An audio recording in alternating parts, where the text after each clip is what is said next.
My name is Alyssa. And I'm Emily. And you're listening to Slash and Slay, a horror podcast.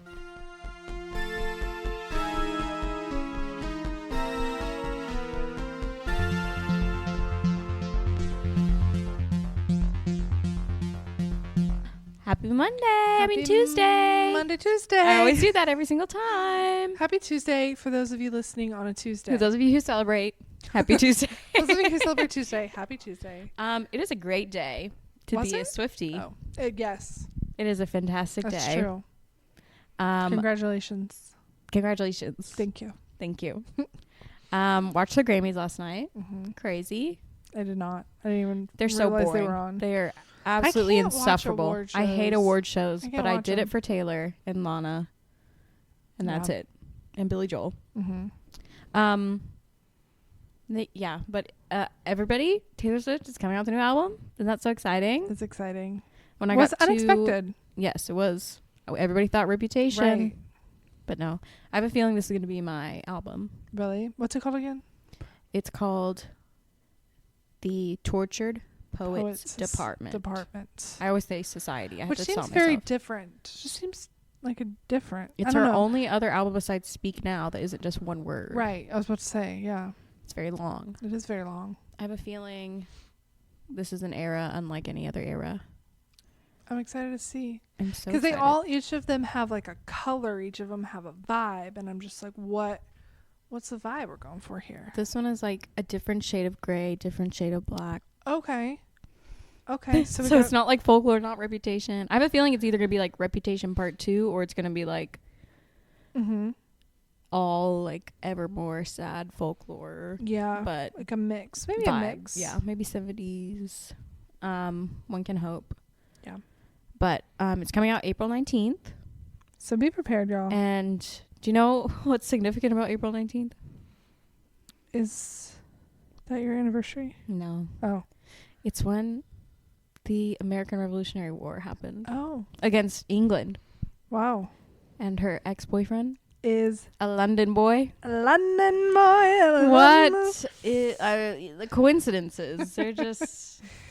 She's very smart. She's very strategic. Yes, she is. She's a mastermind, as she says. Mm-hmm.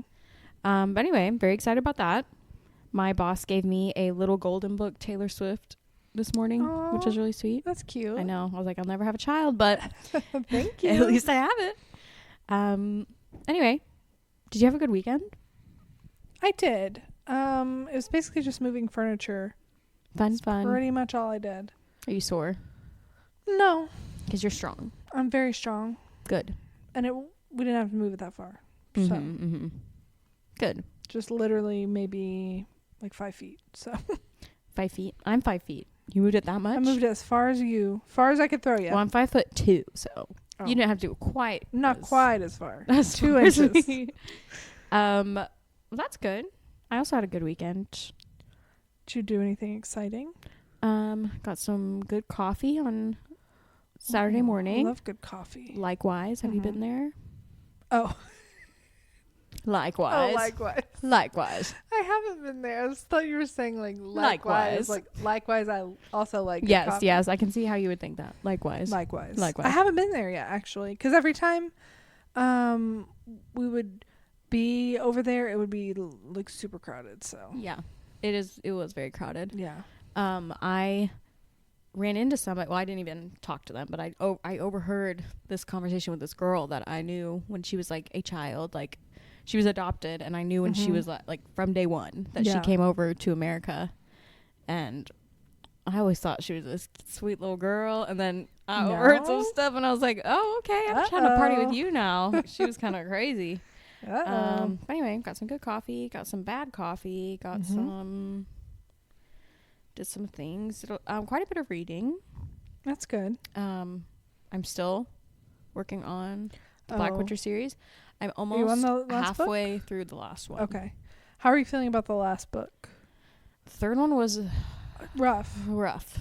Yeah. And the fourth one is starting to feel like a video game a little. Like, yeah. Okay, side quest. Yeah, there are side quests. And it's getting a little like... Okay, well, you're halfway through, so They're about to go. I guess I'm not quite halfway through. I'm like maybe 25% actually. Okay. Because they're about to go get the fuel. Okay. With the new group. Yeah. Okay. Just my predictions. I'm not gonna look at you when I do this. My predictions are one of them's gonna die, and I hope it's Claire. Okay, I hope it's her. I hope Doran lives. Anyway, that's all I'm gonna say. Okay. I slay the first 2 books hard. The Slay third hard. one could have skipped her, I think. Yeah, I mean, you couldn't have really. Right. I liked the ending, like when they got to the bunker. I actually liked that whole Yes. part. I thought that was interesting. Mm-hmm. But the sister stuff, I don't know. It just seems like the last 2 books, the third one and the fourth one, have been so repetitive. Even the words she's using, I feel like, are very repetitive. Mm-hmm. Like, she keeps saying quicker than she would have liked, harder than she would have liked, something than she would have liked, blah, blah, blah. And she keeps saying that. And I don't know. It's just like, okay, let me see. They're going to meet people and they're not going to be able to trust them. See if they're good or bad. Let me guess. They're bad, you know? Just they had to have the cannibal stuff. Yes. Which I thought that was coming way earlier. Yeah, I know. It was amazing that it was like they saved it to the very last book. But that was scary. It was scary. I knew immediately though. I was like, how did they not figure it out that they're like a bunch of freaks? Like you could tell. Like I don't know. Like obviously that. I feel like Doran. I think Doran knew, and he was just appeasing her. She does a little bit too much sometimes. So. She literally everything when she was like, "It's all my fault." I'm like, "Yeah, it actually is. Literally everything you've done, your fault. It's actually your fault this whole time." That's why I hope she dies, not Doran, because she's dumb. Anyway, I don't feel that strongly about it. I love them both. But anyway. It's just a series, you know? It's a fun series. Yeah, just consuming my every thought. Consuming your every thought. Well, yeah. I am, I was telling you last week about a, what were we talking about? Book. We were talking about Night at the Museum and a horror, right? And I was saying, there's this book. I think I called it The Archaeologist. I don't know why I said that. It's The Paleontologist. And I even knew that. How could you possibly get those two mixed up? I am a paleontologist and an archaeologist. Oh my goodness. Archaeologist. Were you born yesterday? I was. But I downloaded that one on my library app and I like it. Okay. It's really interesting so far. It is very like Night at the Museum meets Jurassic Park is like exactly how I would describe it so far. I'm not like super, super far into it, but so far, yes. Yeah. I love that. So I think you might enjoy it. Yeah. But I'll let you know. I'm sure I would. Wait, there's dinosaurs? Yeah, because he's paleontologist. Yeah. Not an archaeologist. Not an archaeologist. Okay, that's interesting. Archaeologist is like are Indiana Jones. Yes. Yeah. Yes. Paleontologist is Alan Grant. Yeah. Dinosaurs have never really interested me. Oh, really? Because my mom told me for so long that they weren't real. So now I'm just like, I don't know about those. You're not real. Yeah. It's my subconscious is always like, yeah. I don't know about that. Questioning. But no, I know they're real. Okay. I know guys are real. But I'm always like, that's a unicorn. They're like mythical creatures. I can't take them seriously. I guess that's what I'm saying. Can't take dinosaurs I just seriously. can't take dinosaurs seriously. But I mean, Jurassic Park freaks me out. So yeah, maybe I would enjoy that. Yeah. And I like Rexy and Night Museum. So yeah, I'll have to give it a try. All right. Well, I'll let you know. Thank you. Let me know. Well, guys, speaking of apocalypse. Were we talking about that? Well, kind of. Yes, we were. We were. In the other book, we were. Today is all about the apocalyptic era. Yes. And I have so much to say about it. I do too. I've seen a lot of apocalyptic movies. I have not. Oh, you haven't? No. I had to scrounge. I've seen a lot, and one of mine might be controversial whether it's actually apocalyptic, but I think it is, personally. I think some of them can be a little like, because dystopian and apocalyptic are sometimes a line, a thin line. So I think there's some leeway.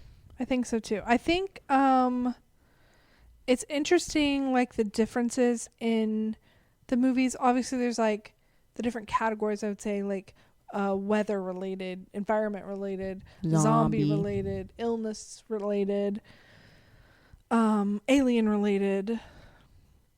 But it's interesting the different ways it's like sometimes you're literally starting in the future already. You're starting in the world already.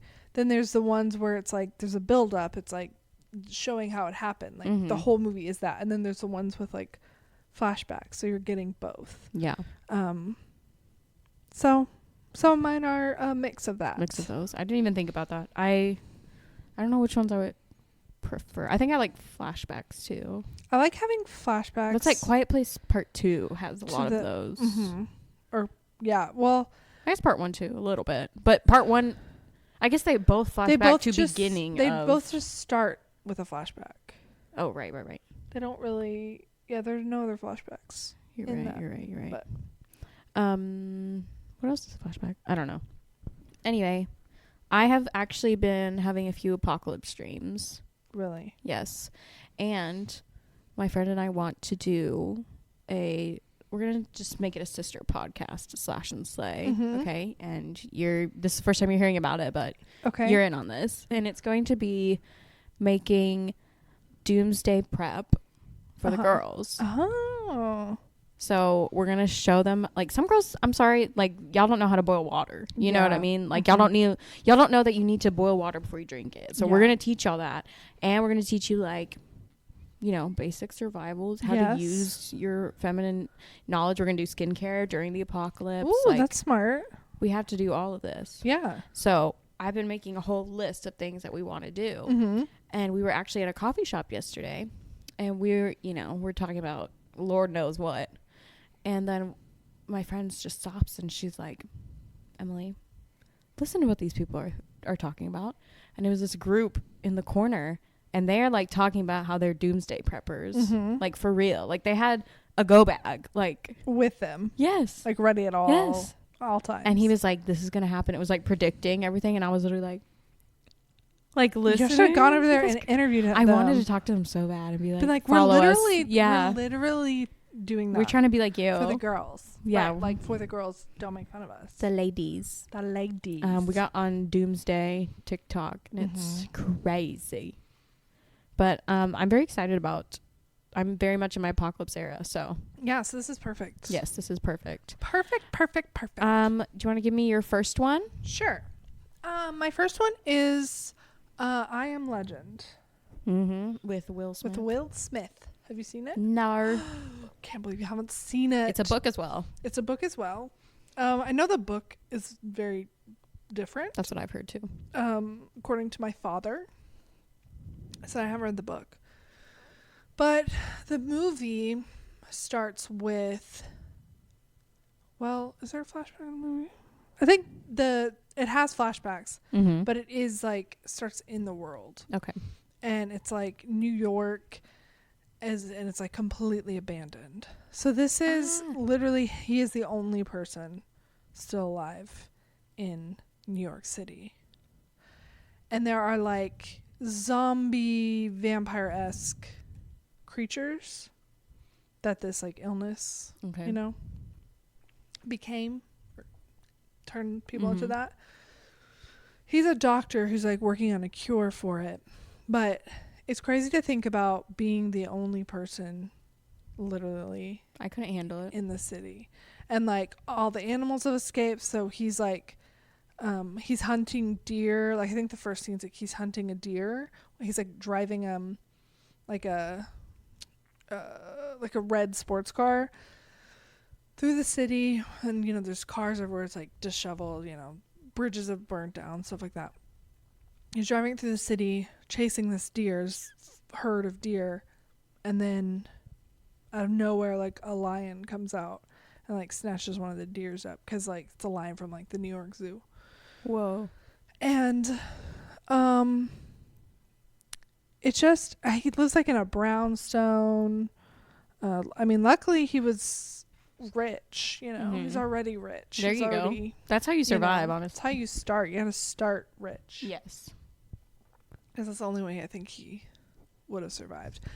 I don't remember if they talk about how he survived or like why he was the only one left alive in New York.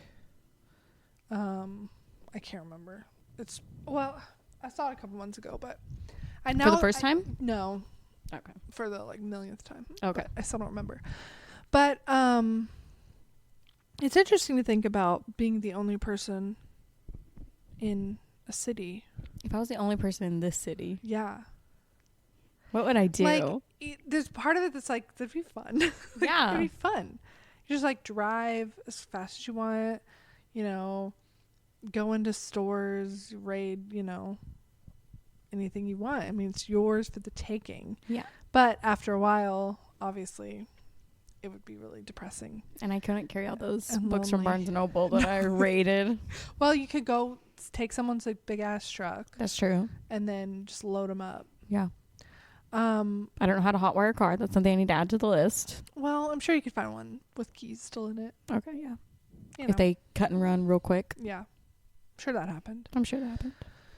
But I mean, after a while, he's not going crazy, but he's lonely, so he does things to like help himself feel better. Like he sets up mannequins in like a movie store. Like Wilson. Yeah, kind of. And he'll like talk to him, and there's like this one like girl mannequin that he like pretends to like flirt with or whatever. Oh my god. But there's this part where because there's this guy, not a guy, it's a mannequin who he's named, I don't remember what he named it, but it's always at the video store, and he would say hi to it and stuff. And then whenever the creatures are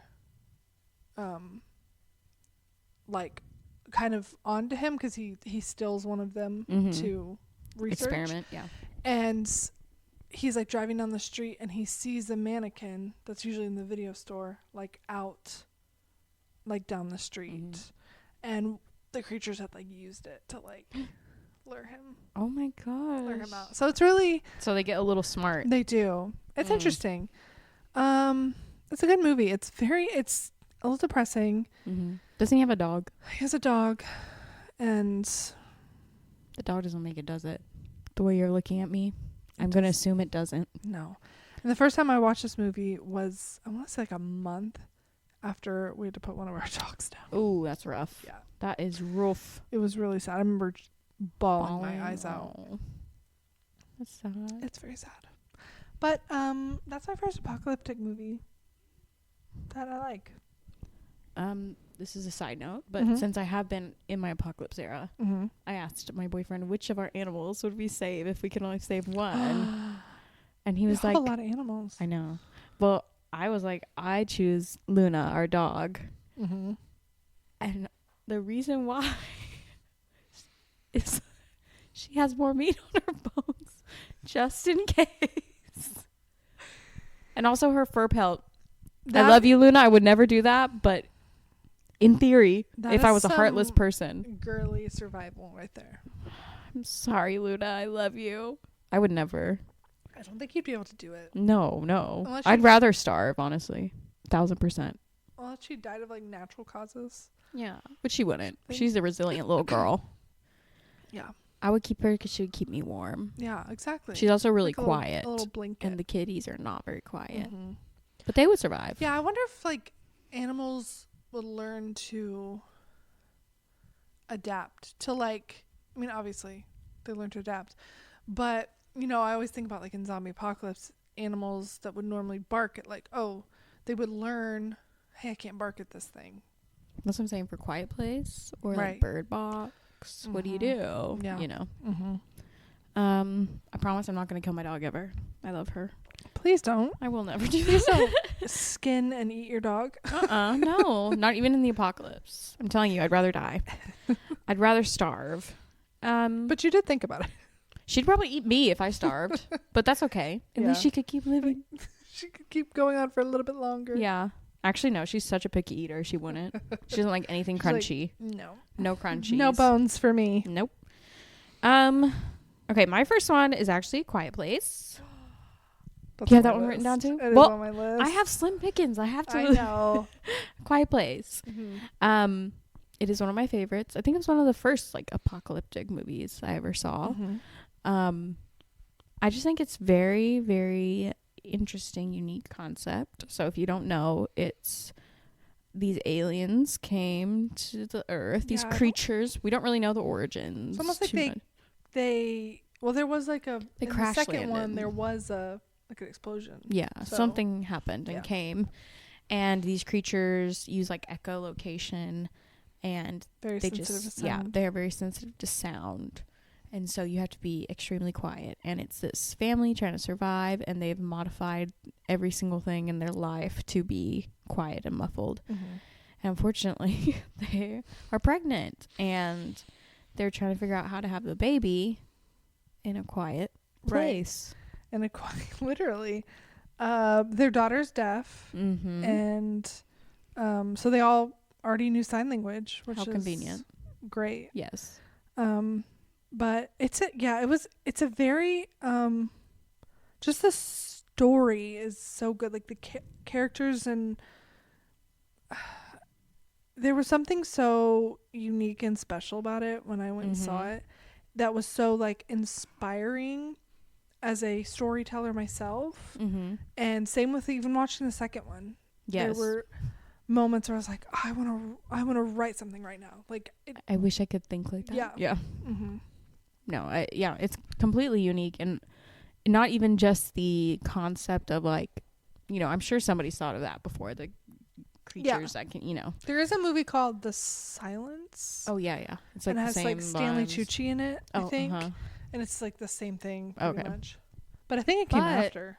The characters are like, you never see those kind of characters in the apocalypse. Usually like one person or like a band, a group of people, but it's just like this family. And they're actually trying to like thrive and like keep their their children alive.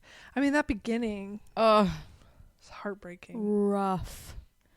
But they're still trying to give their children like an education and like childhood toys and things like that, and they're still like so kind, even though it's very high stress. They're not affected by the harshness of the world, which is, I really like that too. Is actually, for once, it's like the first one, you're not encountering people that are like just awful, callous, like have turned awful.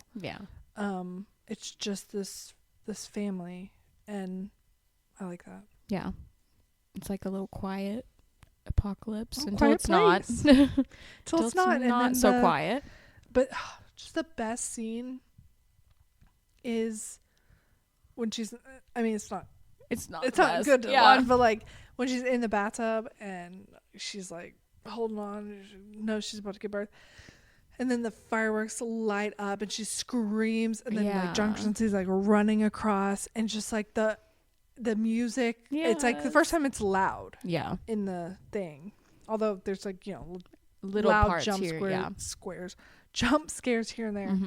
But that moment is the first time it's all loud, like Sense's music, her screaming, the fireworks, and it's very like powerful. Because it's very intense. Even just like normal sounds, like what a firework sounds like, but it just sounds so much worse, like so intense. But it is a very moving movie. And it is. I would hate to have that version of the apocalypse, to be honest. That'd be fun to be quiet. Like, what if you have to go to the bathroom? You just I was thinking weird. I mean, I showed my husband the movie for the first time. He'd never seen it. So we watched that one. He loved it, and then he wanted to watch the second one immediately. And he really liked it. But we're talking like neither of us would survive. What would be my downfall? What if you have to sneeze? Yeah, I mean, I'm a sneezy girl. That one, I know, but like I hate that, doing it that. Hurts. It hurts to do that. Imagine having to do that for the rest of your life. My sister would be so gone because she's always just like, it's quiet, and then she'll just be like, I think God like this, or like says something like just burst out into song. She can't just be quiet. So we would need an underground bunker too.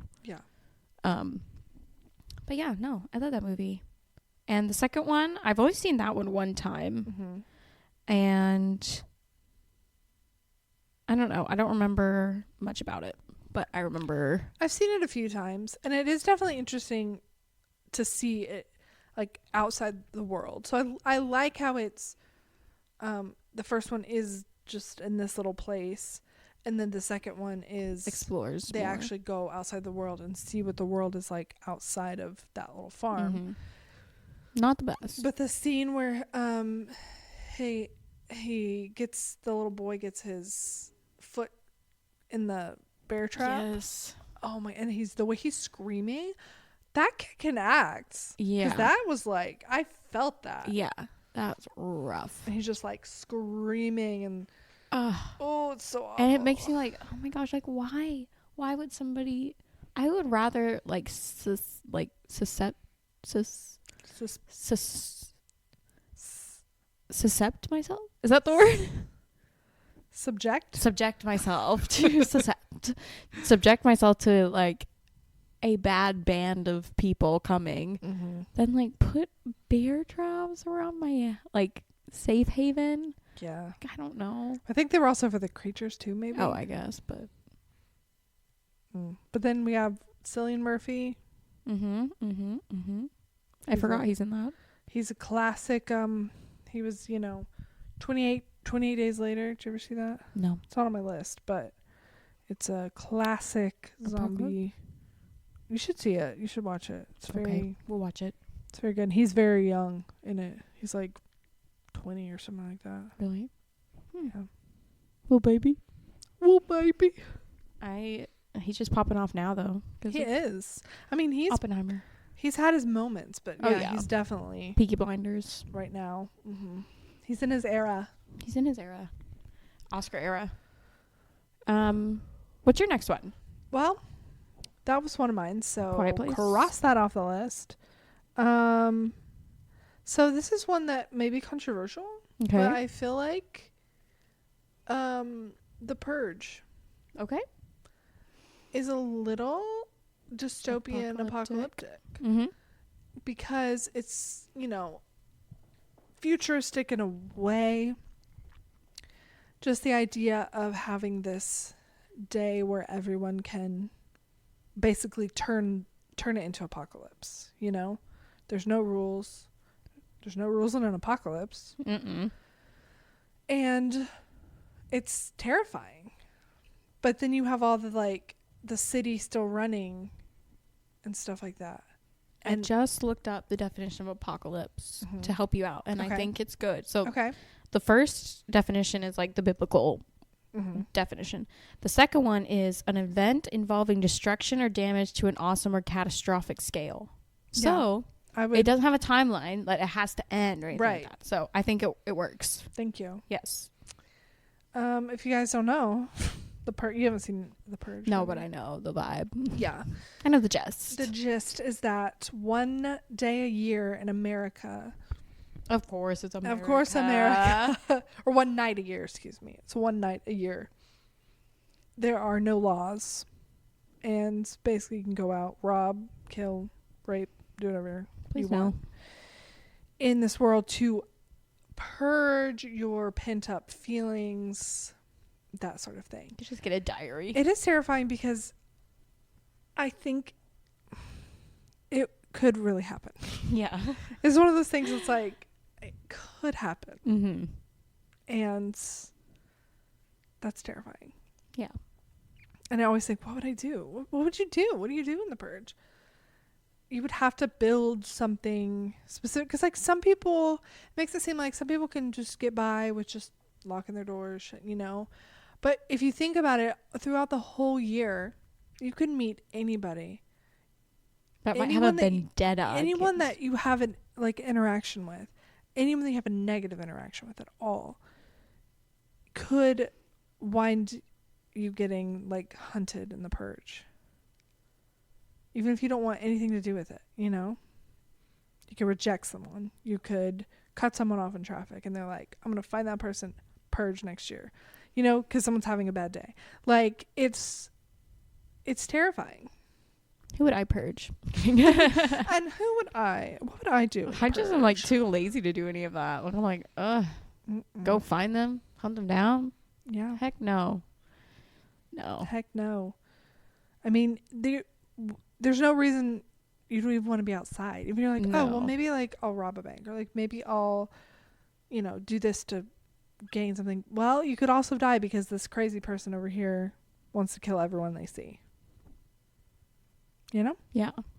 The first one is basically just inside a house. Like on the richer side, these people, their son lets this guy into the house who is needing help because he's being chased. And so then those people that are chasing him show up at the house and they're trying to get inside. So it just kind of happens at this house. Okay. And the second one happens like on the city streets. There's like a few different stories going on. This couple gets stranded because they're literally on their way home. And someone, like, there's these guys in masks running around and they like target them and they like cut the brakes on their car or whatever. And gosh, why weren't y'all home already? I know, right? Like I would not go out a week. Yeah, like at least a whole week before I would not leave my house. Like just in case. Right. Yeah. And that one's more interesting because it's like actually on the streets, so you're seeing what happens on the streets. People are, running as different kinds of groups, and you see the different kind of groups. The third one is there's like the presidential election.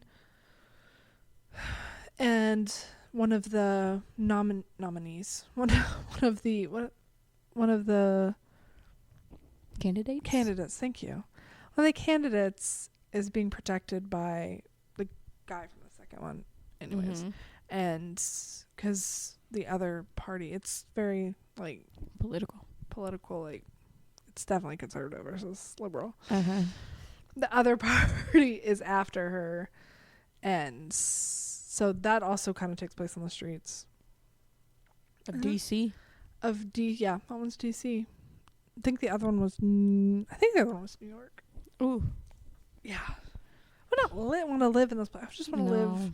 Well, then there's another one. There's like the first purge, where they go back and they show like the first purge and like what it was for, and it was very like racially like motivated. Like they used it in. It's basically like Hunger Games. Yeah, it is. It's basically Hunger Games in the streets, and there's no regulations. No rules. No like. No winners. No losers. Oh, there's some losers. Oh, there's losers. Yeah, there's some losers. Sorry. Here you guys. Do you think they have do they sell like purge insurance? Is it like also a capitalist venture? Okay. They have like a whole thing where they talk about purge insurance. They talk about like different there's different things like people are marketing for the purge. Of course they are. So that's why it's so realistic. Because of course we would. Of course. This episode might need to be scrapped because I just sound horrible in this. Because I'm like, I'm going to kill my dog and eat its meat. You're and then I was like, who do I purge? Yeah. And I was like, I'm too lazy to go purge anybody. Like, I don't want to purge anybody. Okay, guys? I'm going to get canceled in this episode. I don't know what I would do. Because, I don't think anybody's going to be out to get me, but they might. You don't know. There could be someone who just wants you, Yeah. That wouldn't surprise me. Or wants to, take one of my sweaters. Yeah. Me. You come knocking and you're like, give me that. Give me your sweaters. I can take these, Emily. I can take these sweaters. You defend your sweaters with a bow and arrow? Yeah, I'll be like, no. I'd be screwed. Me too. Purge. It's okay. Me too. I do think it is apocalyptic though. We'll give it to you. Thank you. You're welcome. What's your next one? My next one is Bird Box. I've I've only seen the movie once, but I read the book recently, as you know. Again, I think it is not a perspective we really see at all in apocalyptic tales. In the apocalyptic canon, if you will. Again, it is like Quiet Place, but you can't look they can also hear too. You don't really know what they are. Right. It's almost like a Phantom. misty fog. Yeah. It's like apparently it is too great and powerful for our minds to comprehend. Mm-hmm. So we can't look at it, or we go crazy and kill ourselves. Yeah. Or it turns you into a like a cult member. Yeah, almost. like a follower of some kind. We have Sandra, our queen Sandra. Our queen. Beautiful Sandra. Mm-hmm. And this one does flashbacks from present day to where she is, and it's been 4 years since day one. And it goes back and forth showing how she got to where she is now. So we don't really see too much before. I think we just see like maybe an hour before it happens, like she's at work or whatever.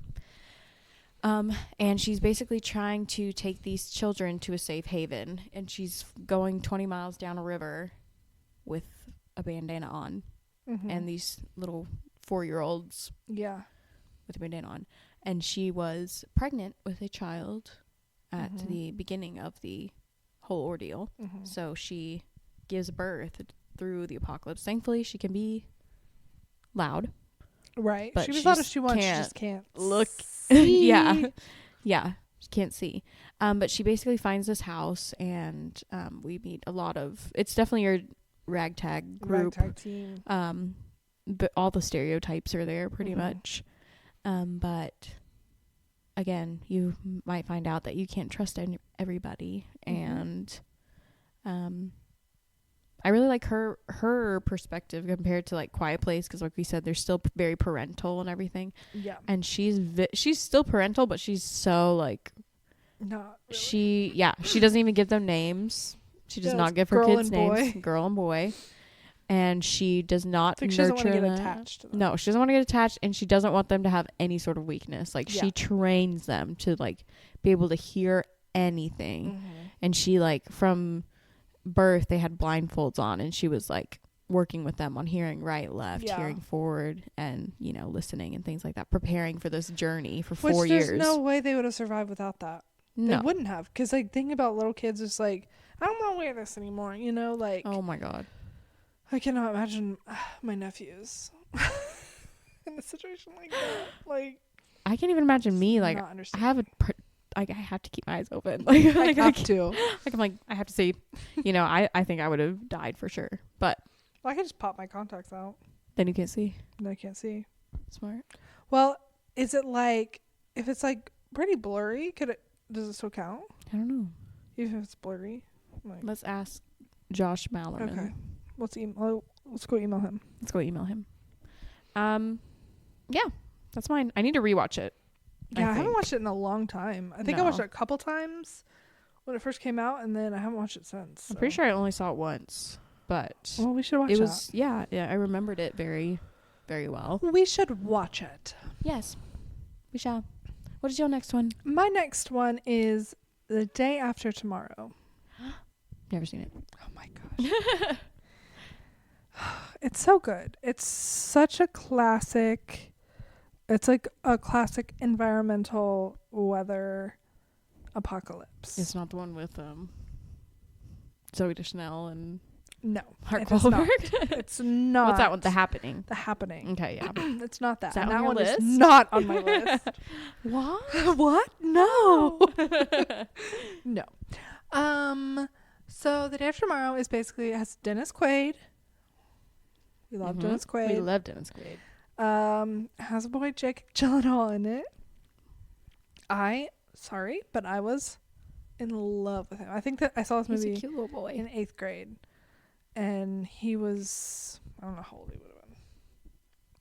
Older than me, but oh my gosh, he was the cutest little. I was like, I would daydream about him.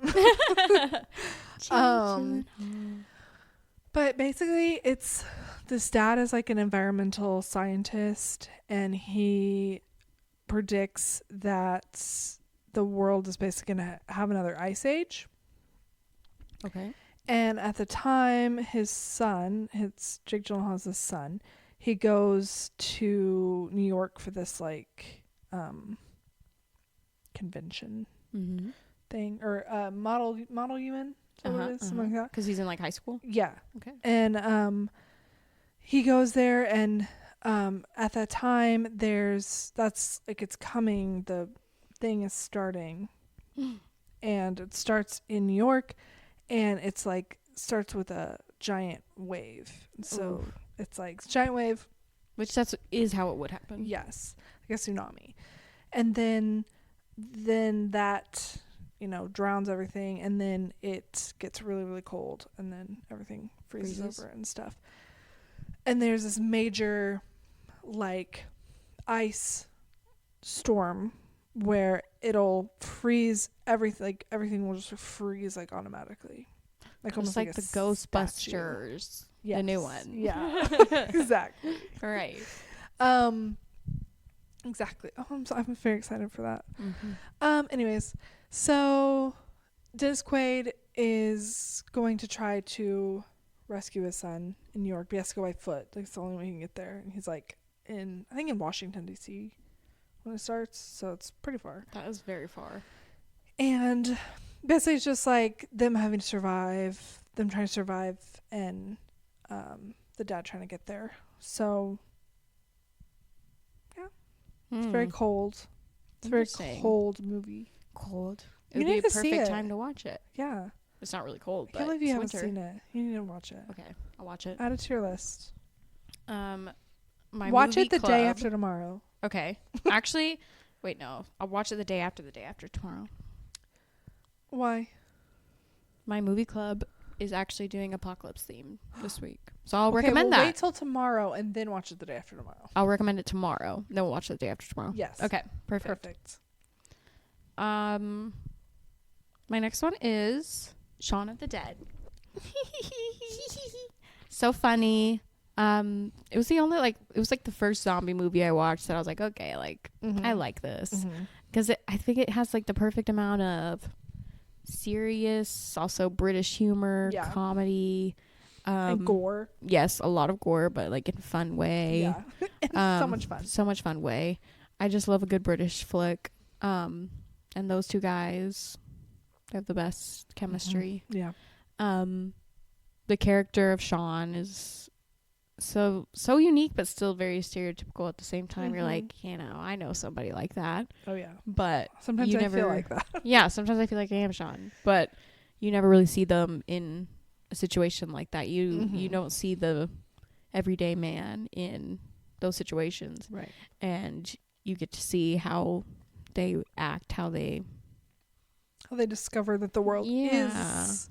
Yeah, zombie I love that scene where he has no idea what's going on, and that would be so me because I would be like, it would take me forever to figure it out. Yeah, because I see someone like shuffling down the street, I'm like, I'm gonna get in the house real fast. Yeah. Anyway, like, so even if no matter what. Yeah, exactly. So I'd be like, well, that's weird. You know, it would take a lot to. I don't even turn on the news. Like what? Yeah. I don't go on Twitter. I don't do anything. But anyway, yeah. I love that movie. I need to rewatch it. It's so funny. It's a fun way to look at the apocalypse, I guess. Just classic zombie comedy. Yes. Yeah. The zombie comedy to end all zombie comedies. Zombie comedy and all zombie comedy. Yes. What's your next one? My next one's my last one because you took my Quiet Place one. Is Snowpiercer. Okay, I've heard of that. Have you seen it? No. Well, they made a series, and I didn't watch the series. Well, I watched part of the series, but a show or like series of movies. A show. Oh, okay. But the Snowpiercer I'm talking about is the movie with Chris Evans in it. Now hold on. And basically, Chris Evans. I'll be watching that tonight. Yes. It's basically there's a train, and the train has the last surviving people on it. But obviously there's like classes of course, and so because we're not all equally alive. It's like generations later. It's generations later of these people that have been living on the train. So then there's the people in the back of the train, which is where Chris Evans is from. And they're they're like barely surviving, barely hanging on sort of thing. They stage a coup, essentially, to take over the train and try to get to the front, which is where like I forgot what his name is. He's like the owner of the train or whatever, the richest guy. They're gonna try and like basically just take over, you know. So it's very, very gory. It's really? Yeah. Interesting. It's pretty gory. It's just so cool, like that it all just takes place on a train. Like and it just shows the different classes. It shows as you know, as they're moving up the train, you know, you're seeing just the transformation. The change. Yeah. How interesting. And they're having to like fight off the guards and stuff. And you learn things about because I want you to watch it. I don't want to like spoil it. You learn things about what they had to do to survive in the back and stuff like that. So, is it actually like the last people on Earth, or did this guy just like trick a whole bunch of people? No, it's actually the last people. Oh wow, that's crazy. Yeah. Okay. So, Chris Evans, I'll watch it. Yeah, you should watch it. He's a good guy though, right? He is. He's a good guy. Okay. He is. Okay, He does play a good guy in this. Okay, good. Well. Okay, well. He's maybe sometimes you got to do what you got to do to survive. Yeah. If he ate a few people, you got to eat a few people. He's fine. He's good. We're not eating people. Huh? We're not eating people. You're like, wait a second. Like, if you hit a few people, you're a cannibal, you're going to eat your dog. No. And you're going to purge some people. I think people would rather me eat a person than eat my dog. I'm sure. Should I eat Alyssa or my dog? Comment down below. We'll put a poll up. Just kidding. Okay. Oh, I actually had 3 more. What? I'll just go through them quickly. Okay. Warm Bodies. Yes. That's a great one. Yes, the first time I saw that one. Also, or it was last year, first time I saw that. Also super unique, fun, zombie, but romance, Romeo and Juliet. Yes. Also gory and fun. Yes, it's so cute. Yes. A cute zombie movie. Literally exactly what you talked about last year. Guys, listen to our zombie rom-com I loved that episode last year. It was very fun. There's a lot of zombie rom-coms. Okay, next, Knock at the Cabin. Oh, yeah. I almost wrote that down. Which my friend watched last night, he said. And I spoiled the book for him because I know he was never going to read it. So I was like, this is how, what actually happened? Yeah. And he was like, what? They should have done that. I was like, I know. Oh. Yeah. Like, don't get me started. Don't get us started. Don't get us started. I don't understand. Again, Knock at the Cabin is... I like how it's ambiguous. It's much more ambiguous in the book. Yep. But... You mean the book is much more ambiguous? Yes. Yeah. Yes. The movie, though, I think it did scratch the itch that I wanted to see it performed, you know? Yeah. Because I really did want to see it as, like, a movie. Because it is very... I hope Paul Tremblay, like, eventually becomes screenwriter. Because he's just really good at writing very descriptive. I think the first half of it was very accurate. Yeah. And then the second half was like, why? We went off the rails a little. M. Night had to take M. Night had to do it, as always.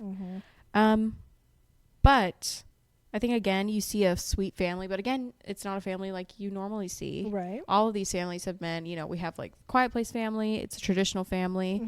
But they do have, like, a child that has a disability. So they have that. Then we have Bird Box family. Which is just a single mom. Yeah. And then in this one, we have 2 fathers and an adopted child. So it's all like, you see a whole range of different people. And this one is one that we haven't really seen before. Yeah. This one does do a lot of flashbacks in the book to their life before, which I think is more for character development than anything else.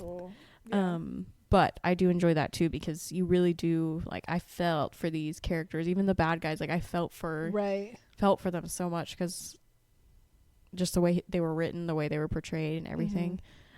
This one was just very heartbreaking.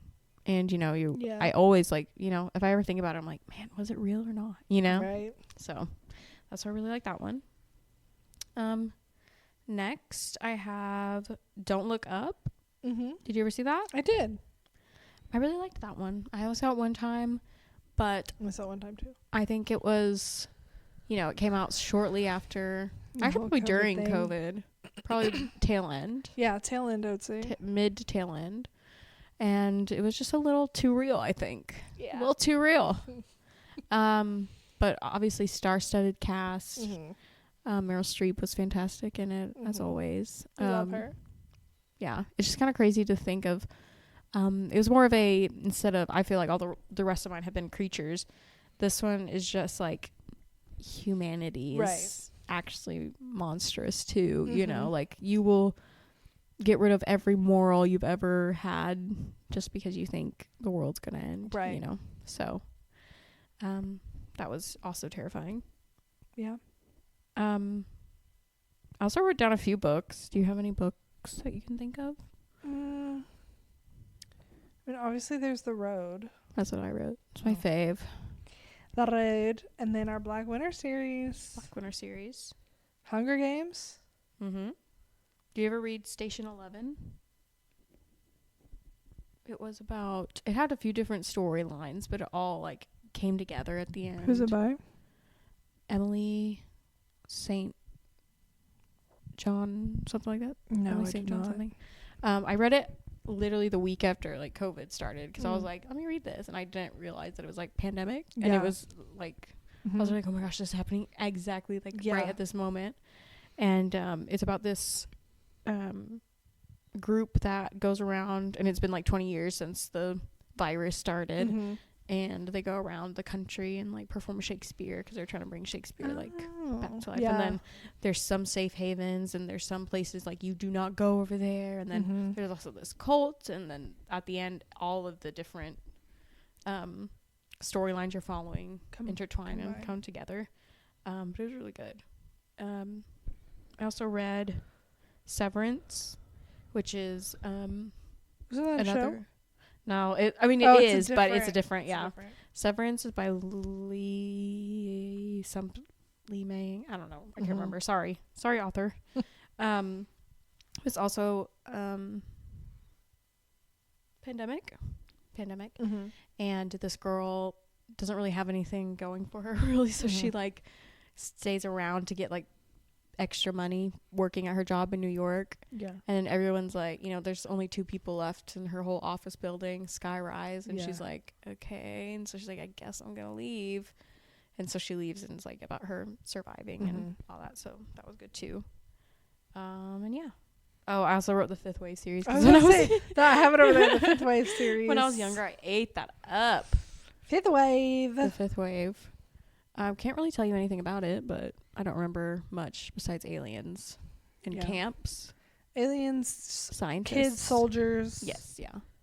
Camps, and I had a crush on the alien. Of course. Yeah. Mayfly. Something about a mayfly. I think he would call her, like, Mayfly or something. Oh. So I'm like, when I was a teenager, I was like, oh, he. But now I'd be like, what? Excuse? Yeah. What you say? Excuse me? But yeah. I just love a good apocalyptic tale. Good apocalypse. There's just so many options. I know. For whatever your little heart desires. What kind of apocalypse do you hope happens? We have? Yeah. Not that it will, but not that when it does. I don't know, because I definitely wouldn't want zombie. Because I don't want to deal with that. I wouldn't want the cleanup. It'd be atrocious. I don't really want weather, but maybe that might be the lesser. I feel like weather might be the lesser, unless it's like day after tomorrow, where it's just like you can't do anything. You can't even go outside. Like, you can't even stay in your house, like, because it's gonna freeze you out. Definitely not virus, because I would get sick, of course, and die, so I wouldn't survive that. Hey, you did already. Huh. You survived already. I did. A mini viral apocalypse. True. I did have it. Mm-hmm. But I'm thinking like the ones where you like bleed out of your eyes and stuff. Oh, yeah. I wouldn't No survive thanks. that. I don't know. I don't know if I want any if I really You want have to any pick one. apocalypse to happen. I guess if I had to pick, I like which of these movies like would I want to be in? Sure.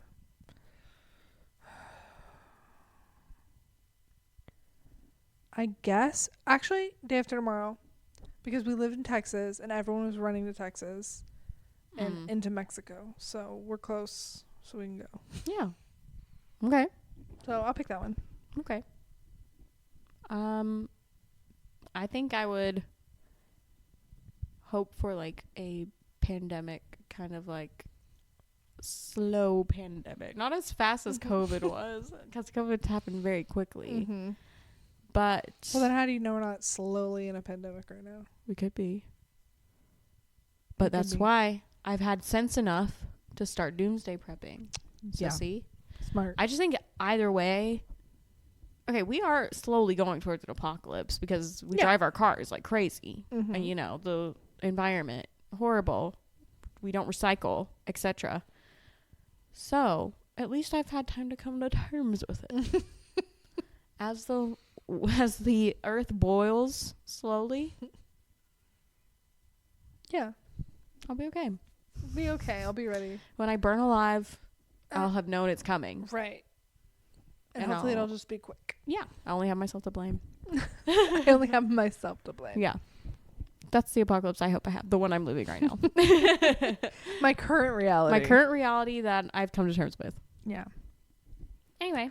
I might be fine with zombies if it was like the Walking Dead zombies, because they're slow. What if they were like the freaking... If it was like the World War Z zombies, No, no. about the... What's the one with Pedro Pascal? Oh, the Last of Us zombies? Yes. No. They're horrible. They're gross and yuck. You see Catherine O'Hara is going to be in season 2? Was she really? Yes, I didn't Queen see that. Slay. I love it. I I'm so love excited. that. I think I need to play the game before. You do. Or watch somebody play it more like... That's what I did. Yeah. Yeah. Yeah. Well, guys, that's the apocalypse. That's the apocalypse. What apocalypse do you want to see happen? What's your favorite apocalyptic tale of terror? Do you think Emily should kill her dog? No! Luna, baby, I love Clearly you. she thinks so. No, I love her. What was I going to say? I'm not killing my dog, number 1. Number 2. I forgot. Number 2, I forgot. Well, guys, that's it. That's all we got to talk about. That's all we have for you That's all we today. have. Oh, I was going to ask you, have you seen The Road, the movie? I have. Is it good? Mm-hmm. Is it like the book? I looks think very so, different. Okay. but I'm sure it's different. I'm sure there's difference, Mhm. like differences. There but always is. always is. Okay, I just need to ask you that. Yeah. Anyway, thanks for talking about the apocalypse with me. Now You're I'm welcome. feeling all rosy happy. Sometimes it feels better to talk about it. Just get it all out there. All the fears and worries and wonders and amazements. We hope you guys enjoy talking about the apocalypse, and we hope that we'll see you in the apocalypse. Oh my gosh. Yes, I hope that. But also, I just thought of the worst apocalypse we've ever seen. Oh. Moonfall. That's when the moon was falling. It was awful. I didn't Horrible. see that. Probably the worst movie I've ever seen in my life. Did it come out recently? Yes. Okay, yeah. Jared watched that and he hated it. It was so bad. The worst. You should watch it. Okay. Thanks for listening, guys. Thanks for Follow listening. us on Instagram at slashandslaypod, at TikTok at slashandslaypod. Facebook, Slash&Slay, a horror podcast. We love you guys. We love you guys, and we'll talk at you next week. Bye. Bye.